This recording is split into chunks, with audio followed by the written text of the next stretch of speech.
Hello mga kahobby! It's me again, Miss Jerez Mariano, and I am your maestrang hardinera. And I'm back, and of course, it's good to be back. Okay, so nung previous vlog ko, kung naalala pa po ninyo, nung nag-top-cut po ako ng aking philodendron, Prince of Orange, nabanggit ko po doon na it is a must that you have sterilized your COCO PEAT first bago nyo siya ihalo sa inyong potting mix. Okay, so ngayon, in this vlog, ay ituturo ko po sa inyo kung papaano ko ba ine-sterilize itong COCO PEAT na ito na akin pong ginagamit or pinanghahalo sa aking soil mix or sa aking garden soil na ginagamit as my potting mix. Okay, so bakit ba kailangan nating i-sterilize muna yung COCO PEAT bago natin siya gamitin? So, of course, nabanggit ko na rin po na to make sure na wala na pong bacteria or any fungus na maaari pong makaharm or makasira sa ating halaman. And the most important thing is, yung COCO PEAT po kasi, it contains acid. So, kaya napakahalaga na dapat na sterilize muna natin siya bago natin siya gamitin. So, ganun yun guys. Pero syempre, bago kayo magpatuloy, siguraduhin niyo po muna na kayo po ay nakapag-like na sa video na ito. At syempre, please, huwag niyo pong kalimutan na mag-subscribe para lagi po kayong updated every time po na magkakaroon po ako ng bagong video or ng bagong tutorial. Okay, well then, mga kahobby, let's start. So, unang-una, ang inyo pong dapat na gawin ay magpakulo po muna kayo ng tubig. So, wala naman pong pinipili dito na klase ng tubig. Okay, kahit na anong klase ng tubig, galing man yan sa gripo or galing man po yan sa bomba, ang importante po ay napakulo nyo po muna ito. Okay, so yan. So, meron na po ako naka-ready dito na hot water at talagang napakuluan ko po ito ng maigi. Okay, so ito na guys, yung atin pong mainit na tubig. So, ganito lang po siya kasimple.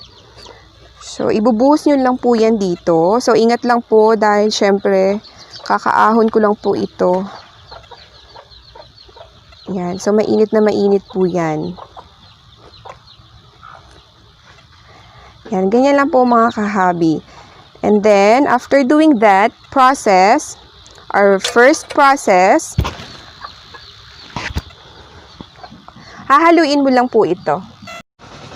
Okay, so guys, after pouring the hot water, ihalo lang po natin siya ng ganito. Yan. So, pasensya na po kung meron kayong naririnig na huni ng ibon, mga manok, aso, at kuliglig.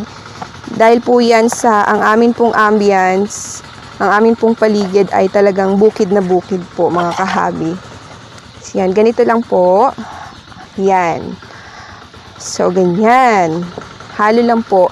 And then, after this process, guys, let it sit here or at least an hour or mga 1 hour to 2 hours. And then, after that, ay i-drain na po natin siya. I-drain na po. And then, after nyo po siyang ma-drain, ay po pwede na pong ibilad sa araw.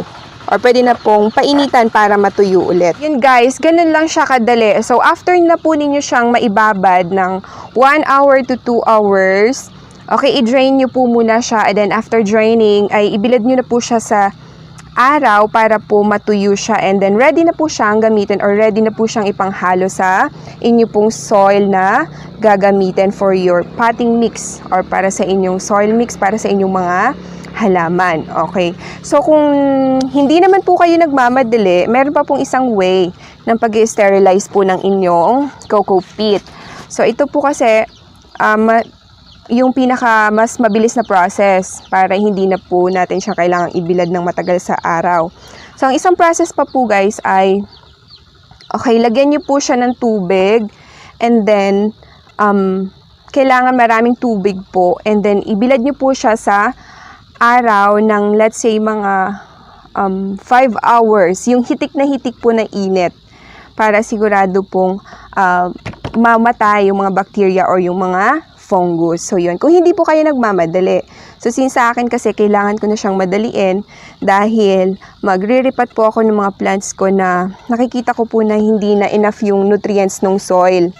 or tuyo na, mabilis na pong matuyo yung soil nila, hindi na enough yung nutrients. Kumbaga, compact na po yung mga ugat ng mga halaman, kaya kailangan na pong iripat. So, kailangan, ito yung mabilis na process, kaya ito po yung aking ginawa. So, yun guys, ganun lang po siya kadali. So, yan, thank you so much for watching. I hope you have learned from this video.